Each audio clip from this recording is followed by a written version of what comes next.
When I collapsed at work, the doctors called my parents. They never came. Instead, my sister tagged me in a photo. Family day without the drama. I said nothing. Days later, still weak and hooked to machines, I saw 74 missed calls and a text from Dad. "We need you." Answer immediately without thinking twice. I collapsed during a Tuesday morning meeting. One moment I was presenting quarterly projections. The next I was staring at ceiling tiles while someone screamed for 911. Acute kidney failure, the doctor said. Stress, dehydration, genetic predisposition. My body had been sending warnings for weeks that I'd ignored. The hospital called my emergency contacts. Mom, Dad, my sister Vanessa. Standard procedure. I drifted in and out of consciousness, expecting to wake up to worried faces. Instead, I woke up alone, except for nurses checking vitals every few hours. My phone sat on the bedside table, silent. No missed calls, no frantic texts, nothing. Then Wednesday afternoon, while I was getting dialysis, my phone buzzed. Instagram notification. Vanessa had tagged me in a photo. I opened it with shaking hands. There they were. Mom, Dad, Vanessa, her husband, their kids, all at that fancy brunch place downtown, the one with the 3-month waitlist. Mimosas, avocado toast, sunshine streaming through windows, everyone smiling like it was the best day of their lives. The caption made my stomach drop. Family day without the drama. Sometimes you need quality time with people who actually appreciate you. I was tagged. She'd made sure I'd see it. Made sure I'd know they'd chosen brunch over their son hooked to machines. I stared at that photo until my vision blurred, not from tears. I was too tired to cry. Just this cold, hollow understanding settling into my bones. Thursday came. Still no calls. The doctors discussed keeping me another week, maybe more. My body wasn't responding to treatment as quickly as they'd hoped. Friday morning, a nurse asked if I wanted her to try calling my family again. No,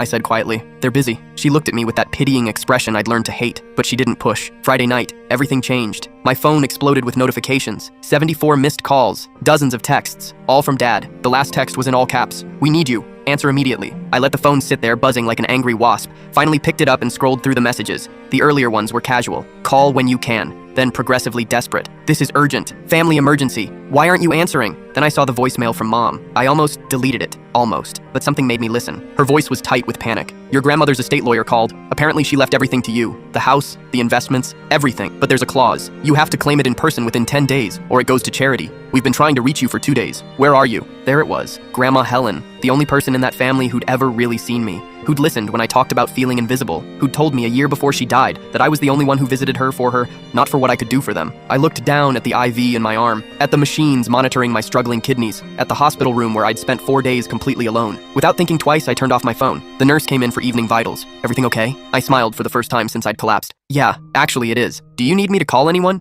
"No," I said. "I'm good." 10 days later, I was released from the hospital. Still weak, but stable. I drove straight to Grandma Helen's lawyer, signed every document while my hands were still shaking. My phone stayed off for 2 weeks. When I finally turned it on, there were 367 missed calls and a message from Dad that made me laugh out loud. "You've destroyed this family. We'll never forgive you for this selfishness." I blocked every number, sold Grandma's house, and bought a small place 3 states away. Sometimes the best response is silence.